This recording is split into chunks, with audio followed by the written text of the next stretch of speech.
le 342.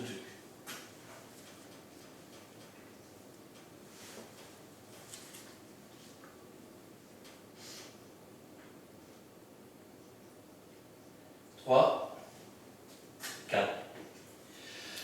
Dès le matin, j'élève ma prière au Seigneur Tout-Puissant. Il est ma force, ma joie et ma lumière,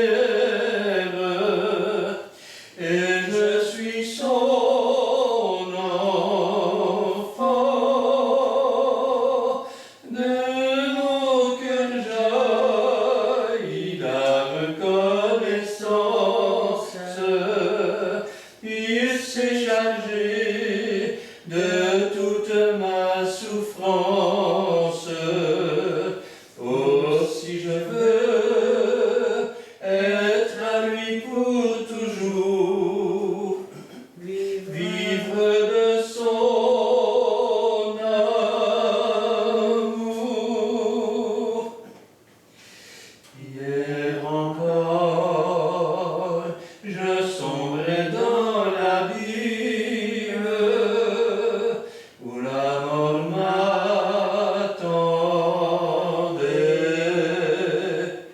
Mais le Seigneur, dans sa bonté sublime, sur son cœur me pressait.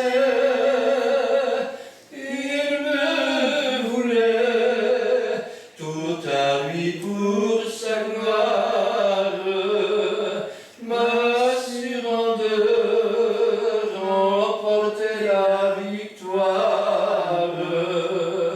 Et c'est pour lui que je chante aujourd'hui, que son nom soit béni. Si je ne sais ce que demain réserve, au moins je suis certain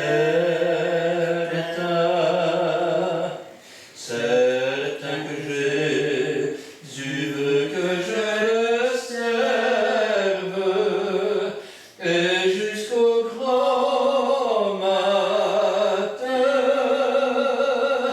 où il viendra entouré de ses anges et de tous ceux qui chantent ses louanges.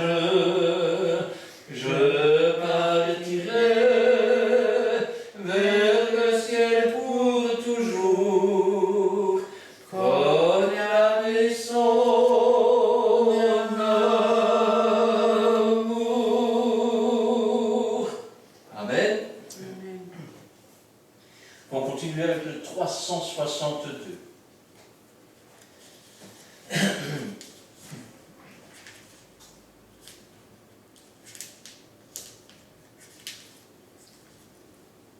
Trois, 12. Entends-tu le chant joyeux? Jésus sauve aujourd'hui. Il retentit en tout lieu. Jésus sauve aujourd'hui. C'est un cri de délivrance, un cantique d'espérance qui remplit l'espace immense. Jésus sauve aujourd'hui. Partout élève la voix. Jésus sauve aujourd'hui. Vaillant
la chaîne, redire au cœur dans la plaine, Jésus sauve aujourd'hui.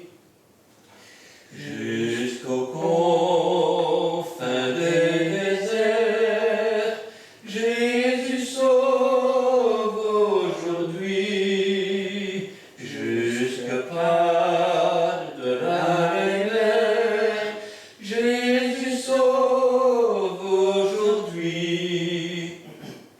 Que d'un pôle à l'autre pôle court la sainte parole qui relève, instruit, console. Jésus sauve aujourd'hui. Amen. Nous allons voir un petit peu. On continue avec le 373.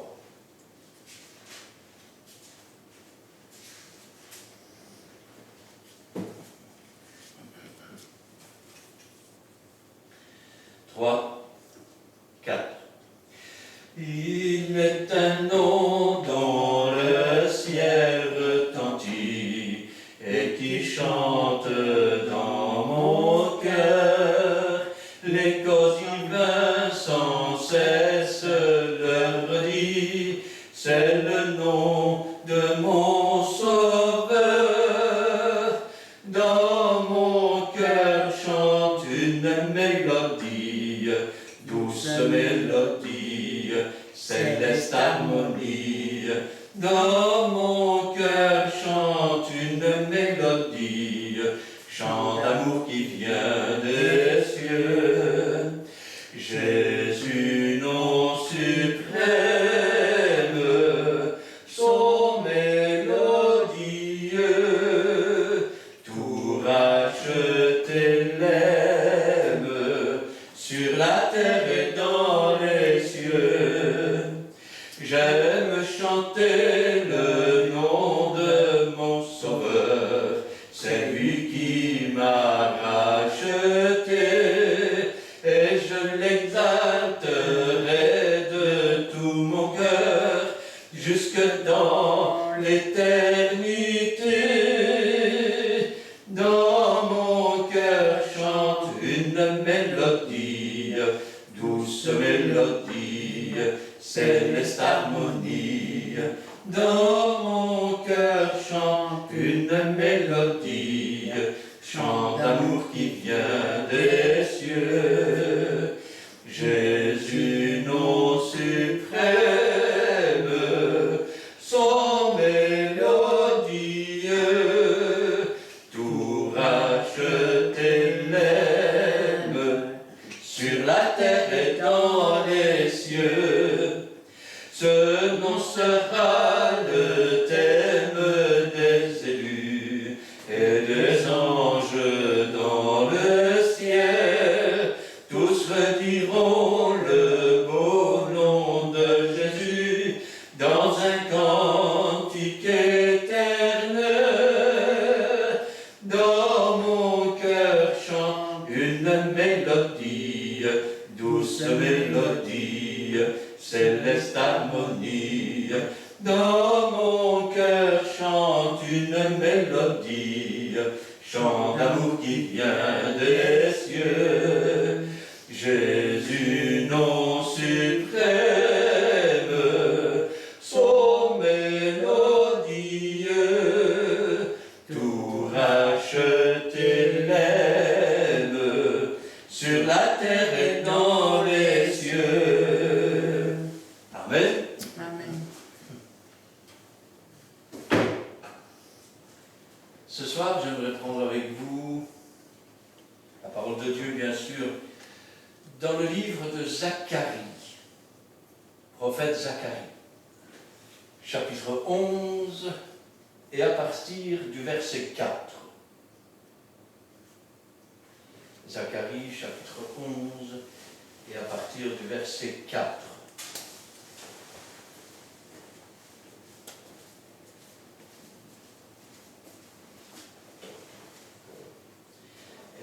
demander à Gina de remettre la parole du Seigneur entre ses mains.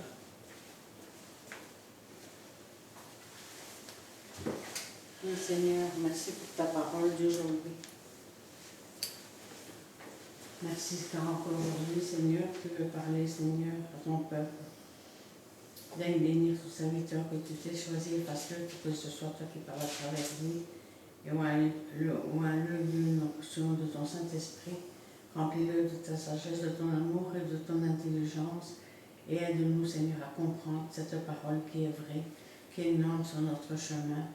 Et fortifie-nous tous dans ta main puissante. Gloire, honneur, puissance te soit rendue dans le bon nom de Jésus. Amen. Amen. Ainsi parle l'Éternel mon Dieu.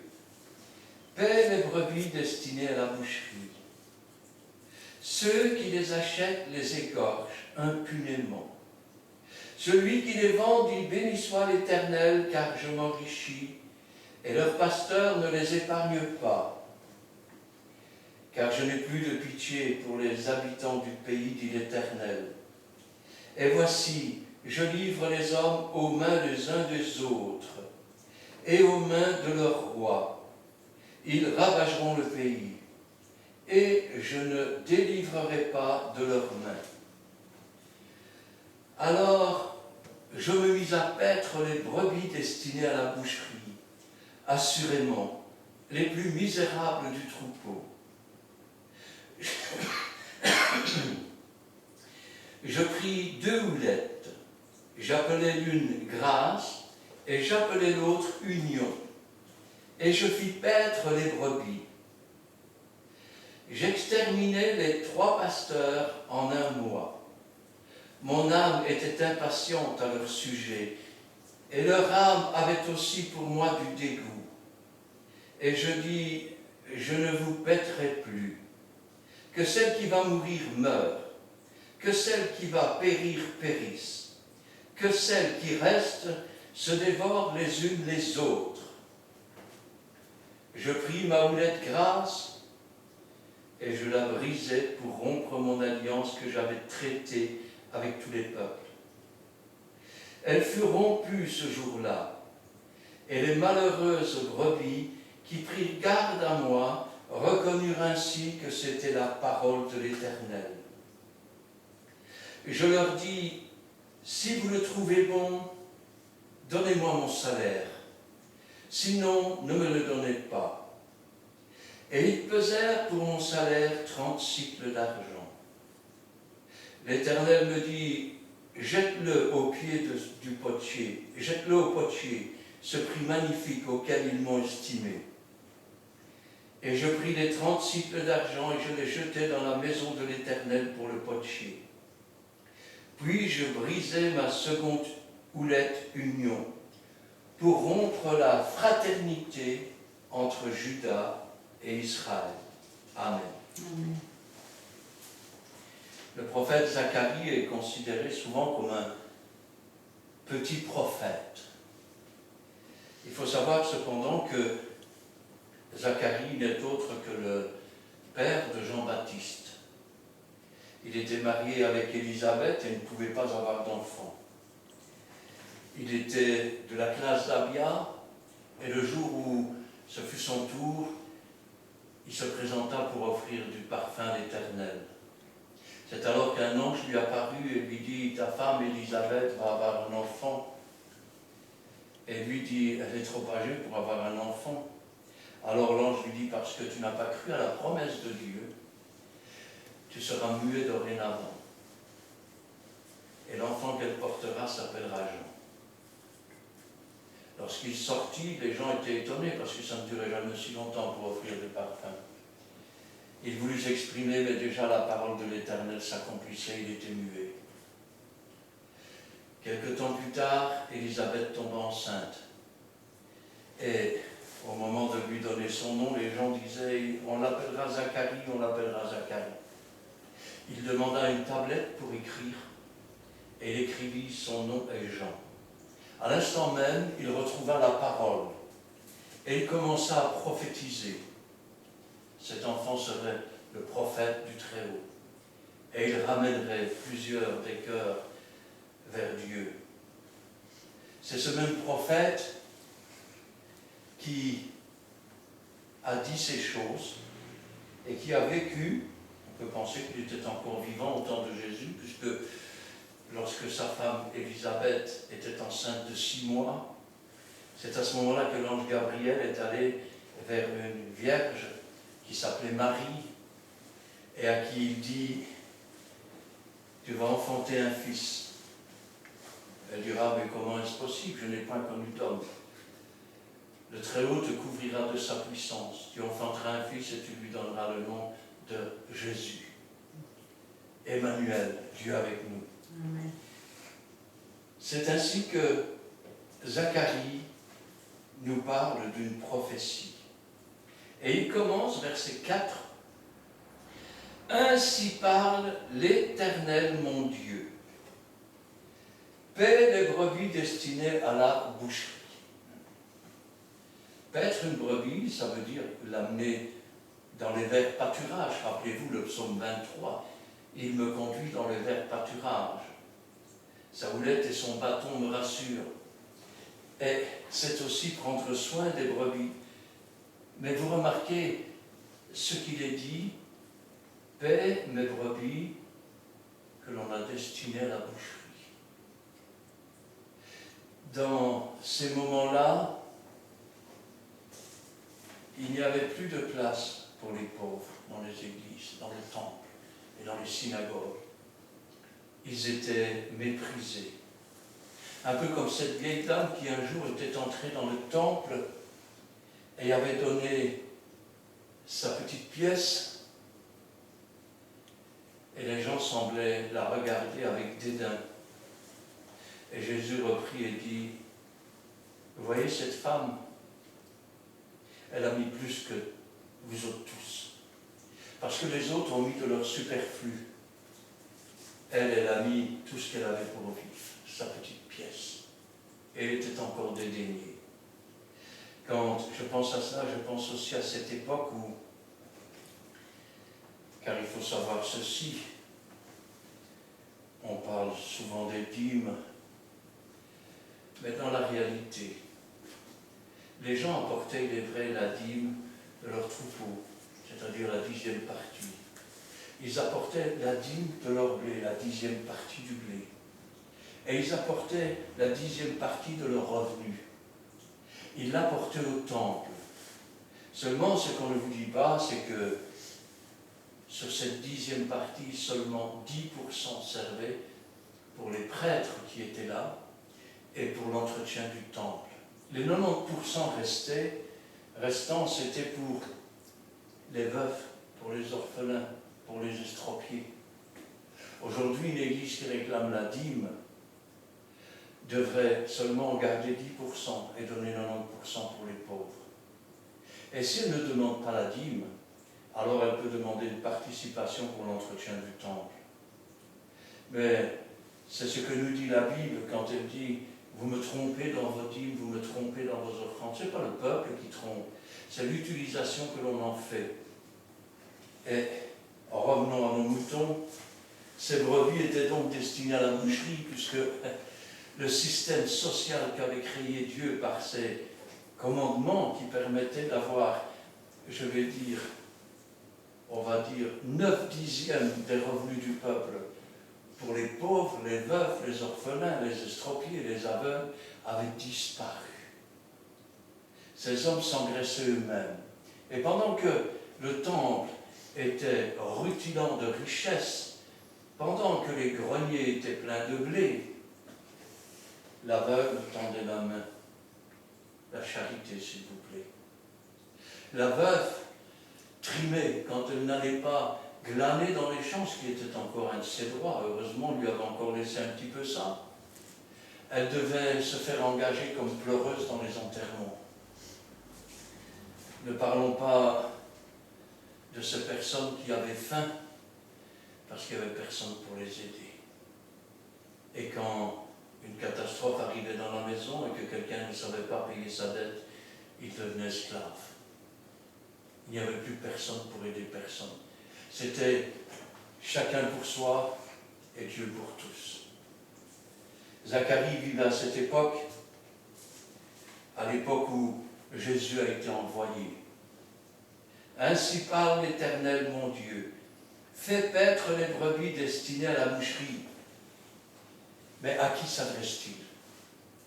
Puisque les prêtres considéraient les pauvres comme moins que rien, les malades comme inutiles, les estropiés comme encombrant les rues. C'est certainement pas aux prêtres qui s'adressaient. Ce n'est pas aux souverains sacrificateurs, puisque tous ensemble, ils diront crucifie. Ils paieront même des gens dans la suite des temps qui viendront occuper les places devant Hérode pour crier crucifie Jésus, crucifie Jésus. Ça veut dire que l'argent du temple servait aussi pour la crucifixion de Jésus et pour acheter le vote des gens. Le chapitre 9 de Zacharie nous dit de qui il s'agit. Et chapitre 9 et verset 9. Sois transportée d'allégresse, fille de Sion. Pousse des cris de joie, fille de Jérusalem. Voici ton roi vient à toi. Il est juste et victorieux. Il est humble, monté sur un âne, sur le petit d'une ânesse. C'est Jésus qui, juste avant sa crucifixion, quelques moments avant, entrera dans Jérusalem, sur un ânon, le petit d'une ânesse. Et les gens crieront « Hosanna au Fils de Dieu, Hosanna au Fils de David ». Les pharisiens diront « Tu n'entends pas ce qu'ils disent ?» Et Jésus dira « S'ils se taisent, les pierres même vont crier ». C'est ce que la Bible dit quand elle dit dans les prophéties « Il a arraché les louanges de la bouche des enfants ». Car s'il y a bien, je vais dire, une personne sur qui il y a des centaines de prophéties, c'est bien Jésus. Et chacune d'entre elles s'est accomplie. Certes, certaines prophéties auraient pu s'accomplir, je vais dire, en cherchant à obtenir l'accomplissement, comme arriver sur un annonce. C'est facile de le faire et de dire après, je suis le roi des Juifs. Mais quand il est marqué, ils ont percé mes mains, ils ont percé mes pieds, ils partagent mes vêtements, ils tirent ma tunique au sort. Voilà des choses qu'il n'est pas possible de programmer. Quand il est dit « Pas un de ces os ne sera brisé », comme le soir tombé que c'était la Pâque, l'officier prit une masse et brisa les jambes du premier prisonnier. Il brisa les jambes du second prisonnier. Voyant que Jésus était mort, il lui donna un coup de lance. Et la prophétie s'accomplit, pas un de ses os n'a été brisé. On pourrait citer des centaines de prophéties comme celle-là.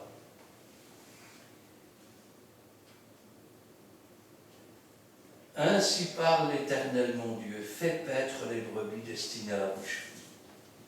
Dieu a regardé le peuple d'Israël et il a vu un peuple orgueilleux. Il a vu un peuple qui, je vais dire, qui était dirigé par des prêtres orgueilleux. Et ces prêtres avaient abandonné les petites gens. Ils avaient abandonné les pauvres. Beaucoup auraient pu se plaindre et dire « Seigneur, tu ne vois donc pas comment je vis? Tu vois, Seigneur, je ne sais même pas ce que je vais manger demain. »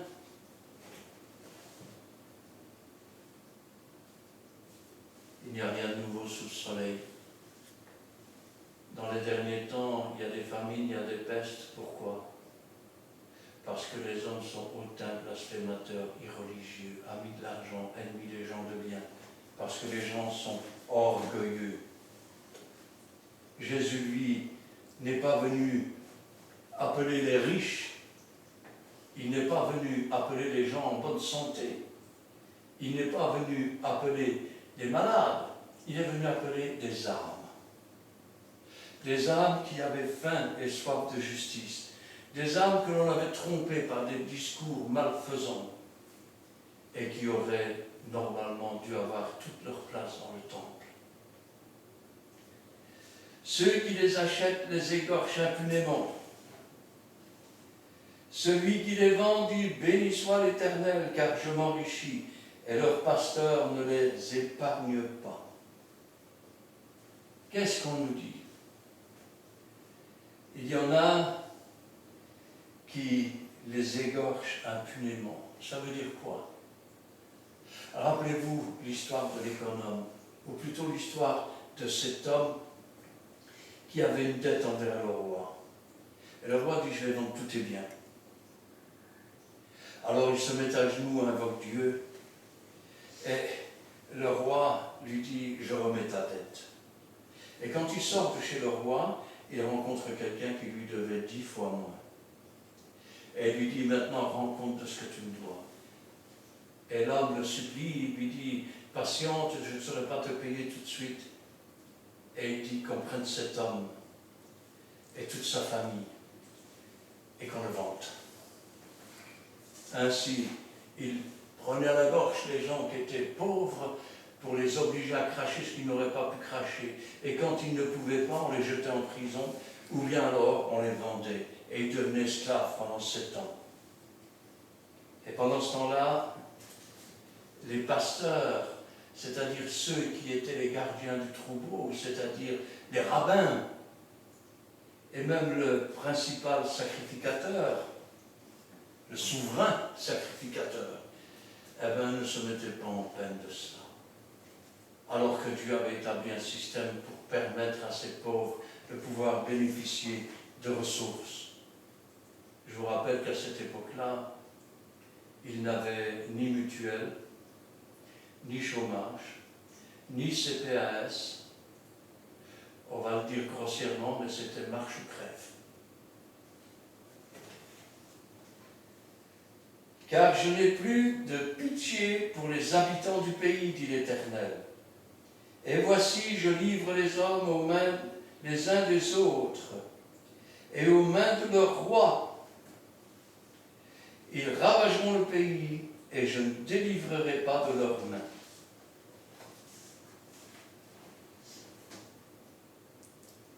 Dieu annonce. Il annonce qu'Israël va tomber. Il annonce que le pays tout entier va tomber. Rappelez-vous, quand Jésus sort du temple, les disciples lui font remarquer les constructions du temple. Et Jésus leur dit, après 40 ans de construction, il leur dit, vous voyez, de tout ceci, il ne restera pas pierre sur pierre qui ne soit renversée. Vers l'an 70, Jérusalem a été incendiée, le temple a été détruit, mais la prophétie n'est pas encore accomplie, puisque Israël doit encore être investi par les armées. Et Jésus n'a pas dit le temple serait détruit, il a dit il ne restera pas pierre sur pierre qui ne soit renversée. Or, quand Jésus donne une explication comme celle-là, cela veut dire qu'il y a encore des choses qui doivent s'accomplir en ce lieu. Et quand Jésus a vu tout cela, quand la prophétie a été annoncée, voilà ce qu'il dit. Alors je me mis à paître les brebis destinées à la boucherie, assurément les plus misérables du troupeau. Je pris 2 houlettes. L'une s'appelait Grâce et l'autre Union, et je fis paître mes brebis. C'est la prophétie, une des prophéties, je vais dire, qui est tellement explicite. Les synagogues avaient abandonné le peuple. Ils trichaient dans les dîmes et les offrandes. Le peuple n'était plus soutenu par ce système social. Le peuple se plaignait. En plus, ils étaient sous l'occupation romaine, ce qui n'arrangeait pas encore les affaires.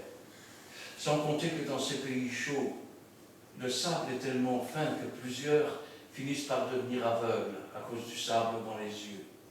Et je ne parle pas d'autres maladies. Maintenant,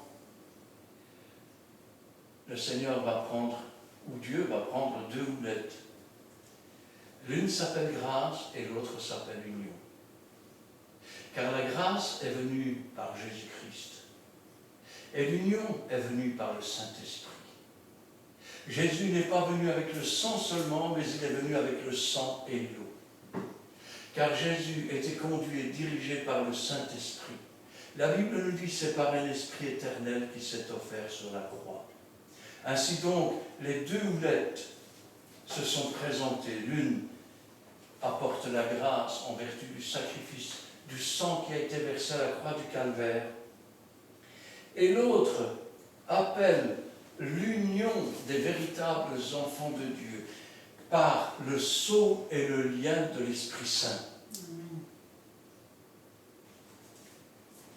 J'exterminais les 3 pasteurs en un mois.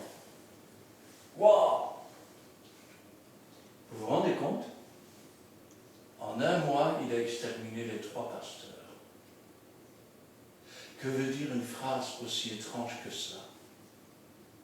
Rappelez-vous déjà quand Jésus s'est présenté devant le souverain sacrificateur.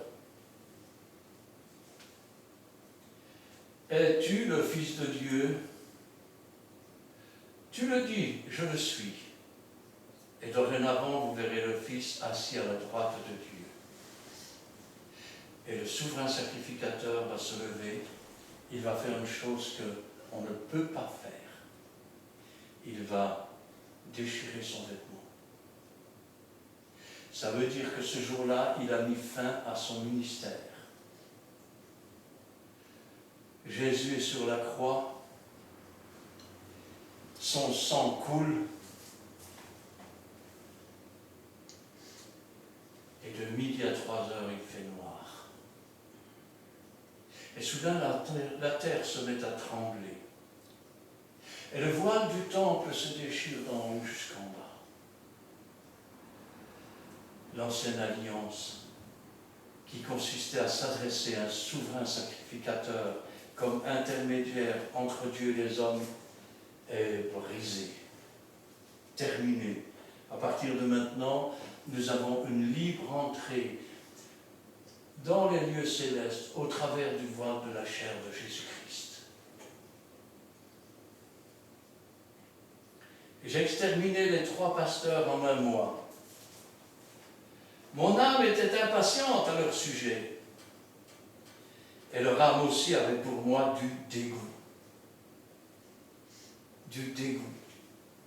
Chaque fois qu'ils s'approchaient de Jésus, est-il permis ou non de payer l'impôt à César? Si Jésus dit, il ne faut pas payer l'impôt, c'est un ennemi de Rome. S'il dit, il faut payer l'impôt, c'est un ennemi du peuple. De même, nous avons surpris cette femme en adultère. Moïse dit que de telles femmes doivent être lapidées. Toi, que dis-tu? C'est bizarre parce que quand on commet adultère, c'est toujours à 2, mais il n'y en avait jamais qu'une qui était là. Et Jésus dit que le premier, celui qui n'a jamais péché, lui lance la première pierre. Il est évident que ces hommes haïssaient Jésus. Ça devient d'autant plus évident lorsque il se rend chez Lazare pour un souper. Et quand les sacrificateurs ont appris qu'il était là et que beaucoup de gens se convertissaient, eh bien, ils résolurent de faire mourir non seulement Jésus, mais aussi Lazare. C'est marqué dans l'évangile de Jean. Et je dis, je ne vous paîtrai plus. Dieu dit, je ne vous donnerai plus rien du tout. Je vais traduire par un autre mot. Vous avez blasphémé contre le Saint-Esprit. Et parce que vous avez fait cela, vous ne recevrez plus aucune nourriture pour vos âmes. C'est ce qui s'est passé pour ces prêtres à l'époque. Il n'y a rien de nouveau sous le soleil. Quand on croit qu'une chose est nouvelle, elle a déjà existé. On a seulement oublié. Et ça, c'est dans Ecclésiaste. Et je dis, je ne vous paîtrai plus.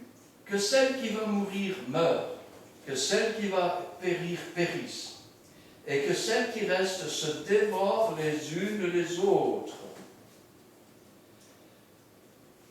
Babel se réveille. Ceux qui ne savent pas ce que c'est que Babel, eh bien, au bout d'un moment, après qu'ils étaient descendus de l'arche de Noé, ils parlaient tous la même langue, avaient les mêmes mots, les mêmes expressions, et ils décidèrent de construire une ville avec une tour et des murs pour ne pas s'épandre sur la terre, alors que Dieu avait dit multipliez et remplissez la terre. C'est alors que Dieu est descendu et se sont mis à parler des langages différents.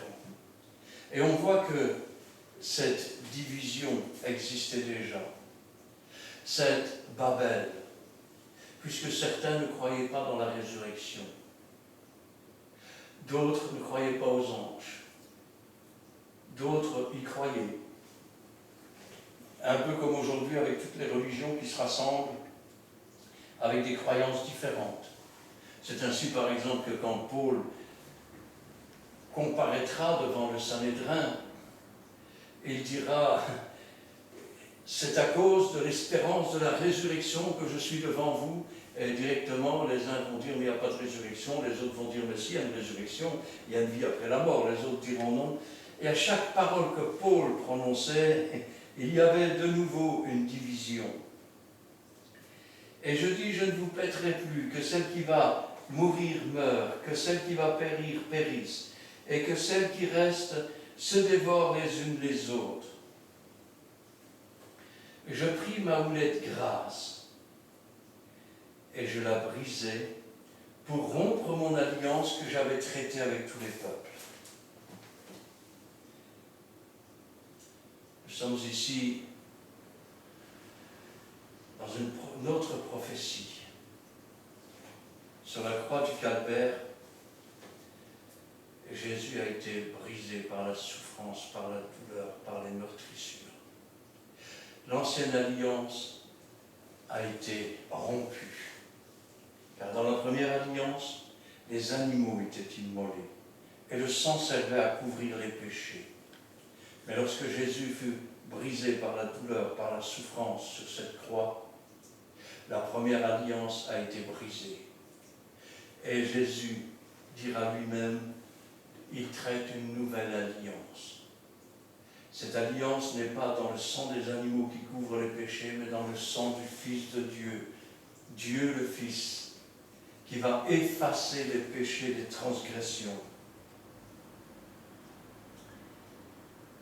Elle fut rompue ce jour-là, et les malheureuses brebis qui prirent garde à moi reconnurent ainsi que c'était la parole de l'Éternel.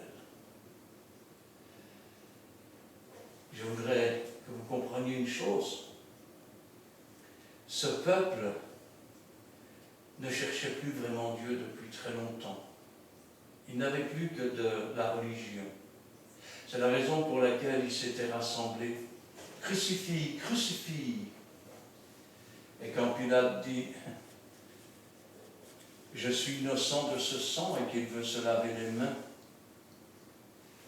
lui aussi est bien mal parti.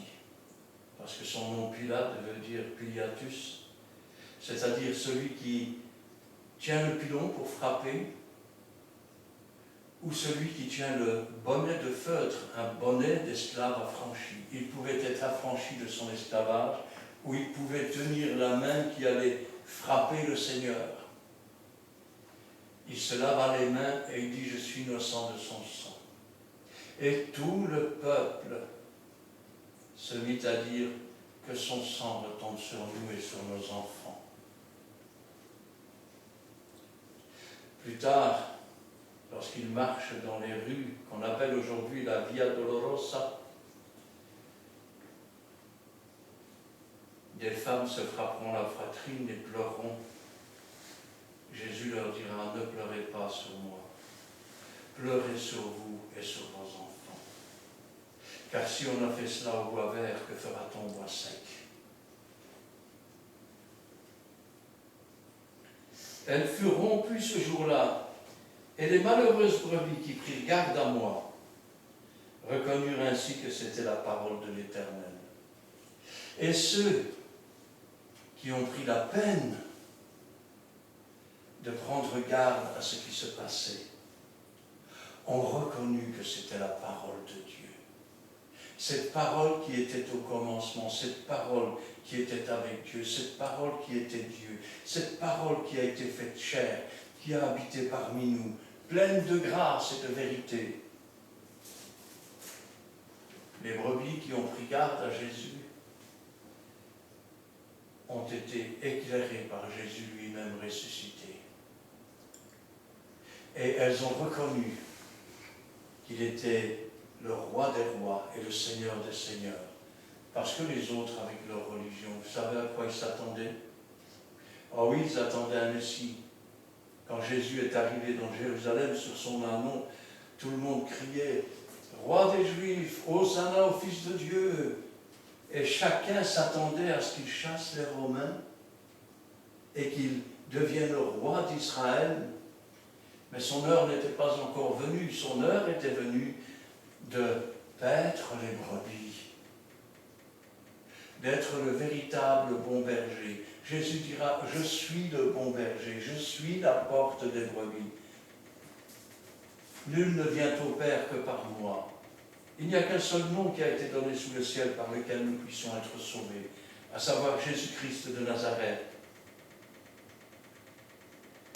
Elles furent rompues ce jour-là, et les malheureuses brebis qui prirent garde à moi reconnurent ainsi que c'était la parole de l'Éternel.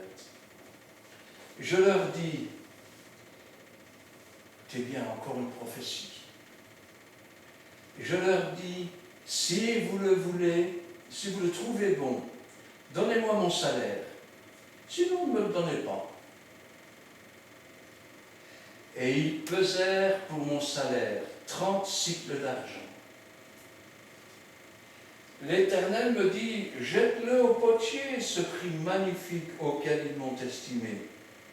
Et je pris les 30 cycles d'argent et je les jetai dans la maison de l'Éternel pour le potier. Voilà encore une prophétie qui ne pouvait pas s'accomplir simplement parce qu'on le veut. Tenez, je prends dans Matthieu chapitre 26 et le verset 14. Alors l'un des 12, appelé Judas Iscariote, alla vers les principaux sacrificateurs et il dit, que voulez-vous me donner? Et je vous le livrerai. Et ils lui payèrent 30 pièces d'argent. Depuis ce moment, il cherchait une occasion favorable pour livrer Jésus. 30 pièces d'argent, 30 cycles. C'était le prix que l'on payait à l'époque pour acquérir un esclave. Oui, parce qu'à cette époque-là, c'est ce que dit la Bible. Ils le vendaient les malheureux. Au chapitre 27, et à partir du verset 3, alors Judas, qui l'avait livré, voyant qu'il était condamné, se repentit et rapporta les 30 pièces d'argent aux principaux sacrificateurs et aux anciens en disant, « J'ai péché en livrant le sang innocent. » Ils répondirent, « Que nous importe, cela te regarde. » Judas jeta les pièces d'argent dans le temple, se retira et alla se pendre. Les principaux sacrificateurs les ramassèrent et dirent, « Il n'est pas permis de mettre dans le trésor sacré puisque c'est le prix du sang. » Et après en avoir délibéré, ils achetèrent avec cet argent le champ du potier pour la sépulture des étrangers. C'est pourquoi ce champ a été appelé champ du sang jusqu'à ce jour. Je leur dis, si vous le trouvez bon, donnez-moi mon salaire. Sinon, ne me le donnez pas. Et ils pesèrent le prix d'un esclave, 30 pièces d'argent. Et ils les donnèrent à Judas. L'Éternel me dit, jette-le au potier. Avec ces 30 deniers a été acheté le champ du potier pour la sépulture des étrangers. Mais il a été appelé Akeldama, c'est-à-dire le sang du champ, le champ du sang. Parce que Judas est allé se pendre à un arbre, la corde s'est brisée, il est tombé en bas de la falaise et ses entrailles se sont répandues par terre. jette-le au potier, ce prix magnifique auquel ils m'ont estimé. Et je pris les 30 cycles d'argent, et je les jetai dans la maison de l'Éternel. C'est ce que Judas a fait. Pour le potier, ils achetèrent le champ du potier. Ces prophéties ont une telle précision qu'il est difficile de croire, après l'accomplissement de celle-ci, qu'elle n'était pas l'avertissement de la part de Dieu. Puis, je brisai ma seconde houlette, union. Et regardez bien, pour rompre la fraternité entre Juda et Israël. Jésus était de la tribu de Juda. Il est le lion de Juda. Et Israël a poussé pour que l'on crucifie Jésus. Et les Romains l'ont crucifié. Or, bien sûr, nous pourrions en vouloir aux Juifs et dire ils ont assassiné Jésus, c'est de leur faute. Nous pourrions en vouloir aux Romains et dire après tout, c'est eux qui l'ont cloué sur la croix. Mais dans la réalité, tout cela faisait partie du plan de Dieu, qui, voyant qu'il n'y avait plus assez d'animaux sur terre pour couvrir les péchés, voyant que ceux qui étaient censés apporter la parole de Dieu s'étaient détournés, Dieu s'est tourné vers les nations. Et pour se tourner vers les nations, il a amené ce que le fils de Zacharie dira lorsqu'il verra Jésus. Voici l'agneau de Dieu qui ôte le péché du monde. Puis je brisai ma seconde houlette pour rompre la fraternité entre Juda et Israël. On parle des prophéties. Vous savez, il y en a dans la Bible un paquet inimaginable. Et nous pourrions, comme ça, je vais dire, en parler pendant des heures et des heures, en passant d'un passage à un autre. D'ailleurs, quand les deux disciples s'en allaient à Emmaüs, petit instant, quand les deux disciples s'en allaient à Emmaüs, Jésus leur raconta tout ce qui les concernait, en commençant par les prophètes. Vous savez, les apôtres, quand ils ont commencé à prêcher l'Évangile, ils n'avaient pas de Nouveau Testament.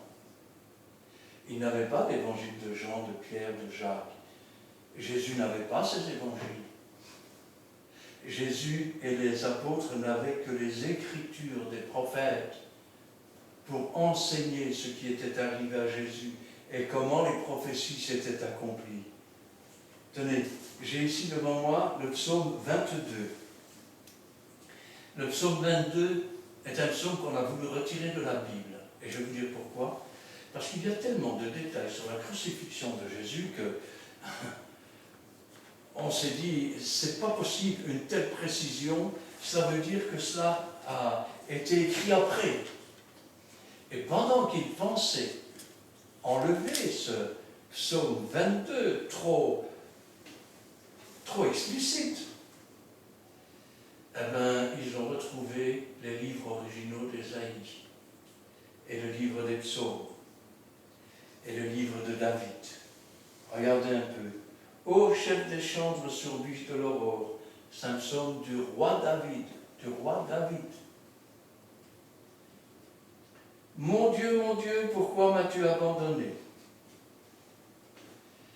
Cette première phrase, c'est une phrase que Jésus prononcera sur la croix du Calvaire. Il ne la prononcera pas en français, il dira « Eloi, Eloi, lama sabachthani ». Les Romains, dans le fond, penseront qu'il appelle Élie. Ils s'apprêteront à lui donner du vinaigre, mais ils diront « Attends un peu pour voir si Élie vient le délivrer ». Mais en réalité, il a dit « Eloi, Eloi, lama sabachthani ».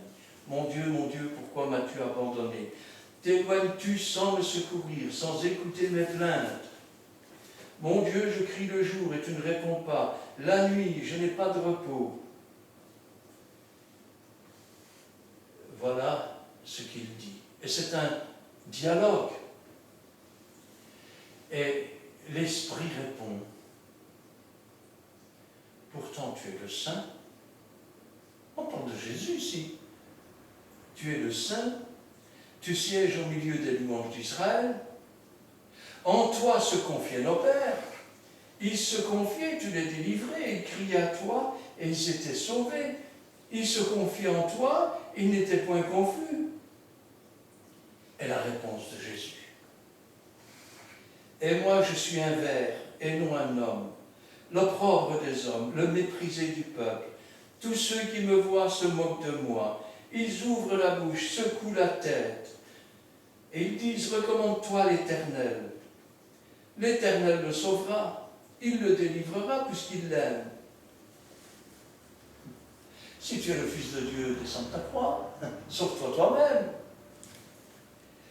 Oui, tu m'as fait sortir du sein maternel. Ça, c'est Jésus qui parle. Tu m'as fait sortir du sein maternel. Tu m'as mis en sûreté sur les mamelles de ma mère. Dès le sein maternel, j'ai été sous ta garde. Dès le ventre de ma mère, tu as été mon Dieu. Ne t'éloigne pas de moi quand la détresse est proche, quand personne ne vient à mon secours. De nombreux taureaux sont autour de moi, des taureaux de Basan m'environnent. Pour ceux qui ne savent pas ce que c'est qu'un taureau de Basan, c'est la seule race de taureau qui est indomptable. Indomptable.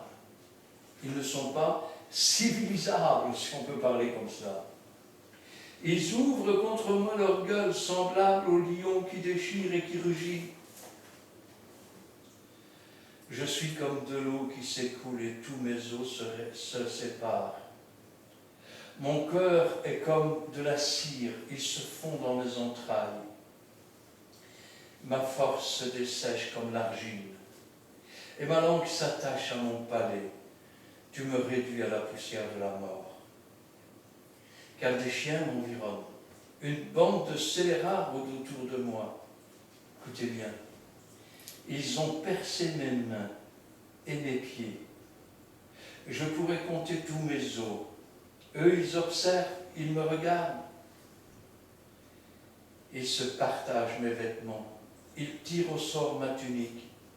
Et toi, Éternel, ne t'éloigne pas. Toi qui es ma force, viens en hâte à mon secours. Protège mon âme contre le glaive, ma vie contre le pouvoir des chiens. Sauve-moi de la gueule du lion, délivre-moi des cornes du buffle.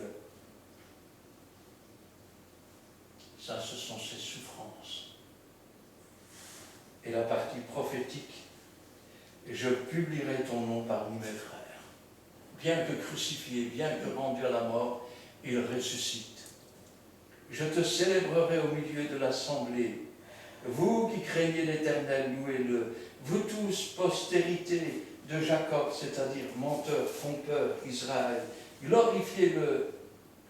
Tremblez devant lui, vous tous, postérité d'Israël, ceux qui luttent avec Dieu. Car il n'a ni mépris ni dédain pour les peines du misérable. Il ne lui cache point sa face, mais il l'écoute quand il crie à lui. Tu seras, et là, c'est l'Esprit qui parle, tu seras dans la grande assemblée l'objet de mes louanges. J'accomplirai mes vœux en présence de ceux qui te craignent. Les malheureux mangeront et se rassasieront. Ceux qui cherchent l'Éternel le célébreront. Que votre cœur vive à toujours. Toutes les extrémités de la terre penseront à l'Éternel et se tourneront vers lui. Toutes les familles des nations se prosterneront devant ta face, car à l'Éternel appartient le règne. Il domine sur les nations. Tous les puissants de la terre mangeront et se prosterneront aussi. Devant lui s'inclineront tous ceux qui descendent dans la poussière, ceux qui ne peuvent conserver leur vie. La postérité le servira. On parlera du Seigneur à la génération future. Et ça fait plus de 2000 ans qu'on en parle. Et les moments dont on parle ici, ce sont les moments de la fin du temps de grâce. Quand elle viendra, elle annoncera sa justice. Elle annoncera son œuvre au peuple nouveau-né. Et le peuple nouveau-né, ce sont les nations. Car quand Israël a abandonné Dieu, Dieu n'a pas abandonné Israël. Dieu s'est tourné vers les nations afin de susciter la jalousie d'Israël. C'est pourquoi Dieu aime toujours Israël. Et si Dieu aime Israël, nous devons aimer Israël. Le mot juif sert souvent comme insulte. Sachez-le bien, le mot juif signifie louange de Dieu. Louange de Dieu. On ne peut pas faire une sale louange de Dieu, parce qu'une louange de Dieu doit être propre. Une louange de Dieu doit être saine et vraie. Amen. Amen. Nous allons prier. Éternel, notre Dieu, notre Père, nous te louons, nous te rendons grâce. Béni sois-tu et gloire à toi. Ta parole, Seigneur, elle est la vérité, elle est la vie. Elle nous montre, Seigneur, que Jésus-Christ est bien le Seigneur, qu'il est bien le Fils de Dieu qui devait venir dans le monde. Et comme Jean disait, il va précéder. Comme Jean dira dans son évangile, au commencement était la parole était avec Dieu. Elle était Dieu. Et nous avons contemplé sa gloire, une gloire comme la gloire du Fils unique venu du Père. Et nous te louons, nous te rendons grâce, Seigneur, parce que non seulement tu es venu comme notre Seigneur et notre Sauveur, mais tu as prié le Père, afin, Seigneur, qu'il nous donne le Consolateur, le Saint-Esprit, ta deuxième houlette, celle qui scelle ton Église, celle qui unit ton Église, celle qui rassemble autour de la vérité et la vie. Béni sois-tu et gloire à toi, parce que nous n'avons rien mérité, nous ne mériterons jamais rien. Que ta volonté soit faite dans nos cœurs, dans nos vies, et que toute la gloire t'en revienne. Gloire au Père, gloire au Fils, et gloire au Saint-Esprit. Amen. Amen. Eh bien, nous terminons la réunion avec le cantique numéro 412.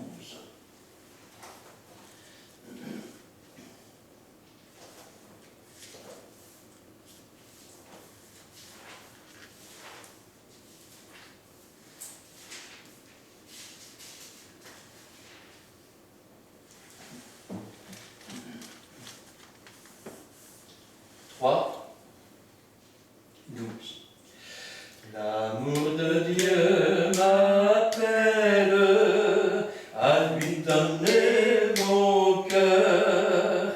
Resterai-je rebelle à la voix du Seigneur? Oh, sans tarder je cède, je te donne mon cœur et veux que tu possèdes mon être entier, Seigneur. J'irai dans ma misère, lié par le péché, et ne sachant que faire pour être délivré. Oh, sans tarder je cède, je te donne mon cœur, et veux que tu possèdes mon être entier, Seigneur. La lumière est venue briller sur mon chemin, la croix m'est apparue pour briser mes liens.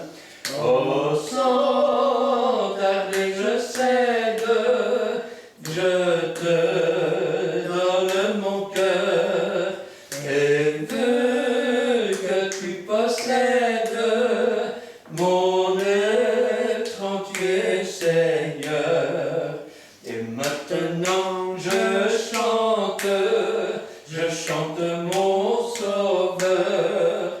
Mon âme est débordante d'amour et de bonheur. Oh, sans tarder je cède, je te donne mon cœur, et veux que tu possèdes mon être entier, Seigneur.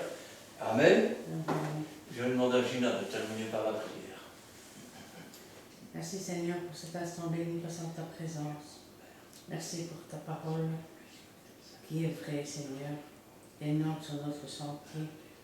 Ouvre notre intelligence, Seigneur, afin que nous puissions retenir, Seigneur, ton enseignement, tes préceptes, Seigneur, tes ordonnances, tes commandements, Seigneur, et de les mettre en pratique chaque jour, Seigneur, que tu nous donnes. Dans toutes les circonstances de la vie qui se présentent à nous. Fortifie-nous tous, Seigneur, dans ta main puissante, et garde-nous en toi, pour toi et par toi. Gloire à la puissance soit remplie dans le bon nom de Jésus. Amen. Que l'Éternel te bénisse et qu'il te garde. Que l'Éternel fasse luire sa face sur toi et qu'il t'accorde sa grâce. Que l'Éternel tourne sa face vers toi et qu'il te donne la paix. Amen et Amen. Bienvenue Dieu voulant, dimanche 15h30.